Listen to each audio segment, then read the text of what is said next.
मैं आपके सामने एक स्टोरी शेयर करना चाह रहा हूं और वो स्टोरी सिर्फ इसलिए है कि आप चाहे दुनिया में कितने डूबे हुए हो, आप चाहे गुनाहों में कितने डूबे हुए हो, there is always hope for you and me.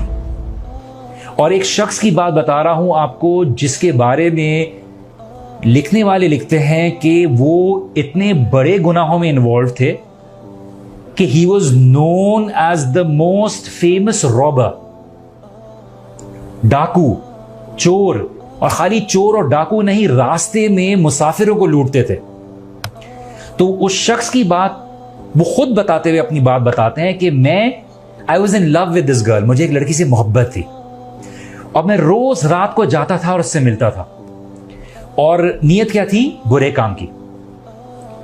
और एक दिन मैं जब रात को उस नीयत से उस लड़की के पास जा रहा था तो मुझे एक घर से आवाज आई और जब मैंने गौर से सुना तो मुझे याद आया, मुझे पता चला कि वो कुरान की तिलावत कर रहा है। और कुरान की आयत क्या थी? अलम यानी लिल्लज़ीना आमनू अन तख़शा क़ुलूबुहुम लिज़िक्रिल्लाह। क्या वो वक्त नहीं आ गया लोगों के लिए कि उनके दिल डर जाए अल्लाह सुब्हानहू व तआला की याद से? जब उन्होंने ये बात सुनी है, उन्होंने ये आयत सुनी है, उन्होंने बोला ये अल्लाह सुब्हानहू व तआला ने मुझे सुनाया है।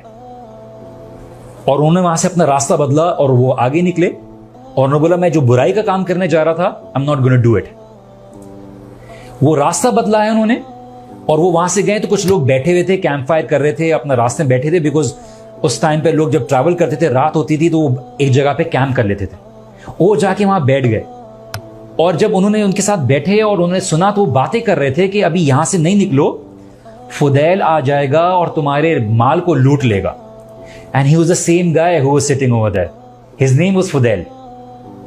वो बैठे हुए थे वहां पे और उन्होंने बोला कि ये मुझसे डर रहे हैं और मैं अल्लाह सुब्हानहू व तआला से नहीं डरता। और ये वो इंडिविजुअल है जिसने नियत की, दिस इज ट्रू स्टोरी। और उन्होंने नियत की और उन्होंने बोला कि मैं अपने रास्ते को छोड़ूंगा और अल्लाह सुब्हानहू व तआला ने उनको इतनी तब्दीली दिखाई कि वो बाद में जाके दोनों हरमैन के इमाम बने। एंड हिज नेम इज फुदैल बिन अय्याद। और ऐसी कोई तस्किया प्यूरिफिकेशन की किताब नहीं है जिसमें इनकी स्टेटमेंट्स मौजूद ना हो। So a person who was a highway robber, लोगों को लूटता था, हिज लाइफ चेंज एंड अल्लाह सुब्हानहू व तआला मेड हिम द इमाम of the two holy mosque. तो अल्लाह सुब्हानहू व तआला ने दुनिया में आपको हमें भेजा है कमजोरी के साथ, और ये कमजोरी और ताकत की दोनों एबिलिटीज आपकी और हमारे बीच में है। But the very idea is कि अल्लाह सुब्हानहू व तआला हमें तौबा की तौफीक दे।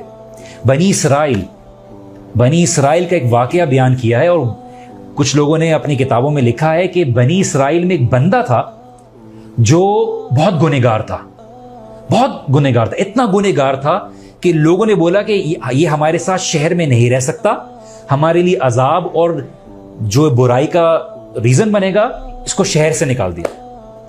और शहर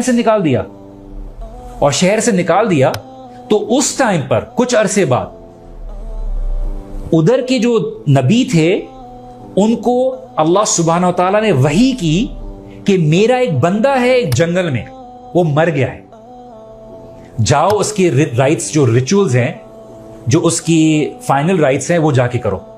तो लोगों ने बोला नबी की तरफ से हुक्म आया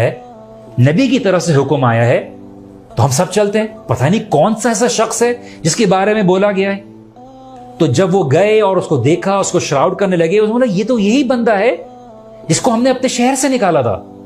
इतने गुनहगार बंदे के बारे में अल्लाह सुब्हानहू व तआला ने उस नबी को वही की कि इसने जब अपने आप को अकेला पाया, इसने हर जगह से उम्मीद खो बैठा, इसने मुझसे तौबा की, इसने मुझसे गुनाहों की तौबा की, इसने मुझे पुकारा और इसने ये अल्फाज कहे कि या अल्लाह तुझे मेरे तौबा की जरूरत नहीं है, तू मेरी तौबा का मोहताज नहीं है। अगर तू मेरी तौबा का मोहताज होता तो मैं तुझसे कभी तौबा नहीं करता, लेकिन तू किसी की जरूरत का मोहताज नहीं है, तू तमाम जरूरतों से पाक है, लेकिन मैं तेरा मोहताज हूं, तो मैं तुझसे दुआ करता हूं कि मुझे माफ कर दे।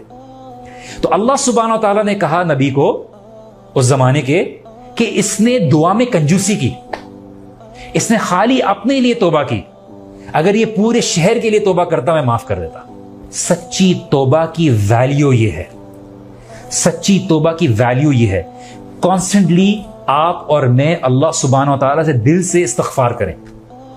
बिकॉज ये गुनाह आपको और मुझको हम्बल करते हैं, आजिज करते हैं, तकब्बुर से बचाते हैं, और यही अल्लाह सुब्हानहू व तआला को पसंद है।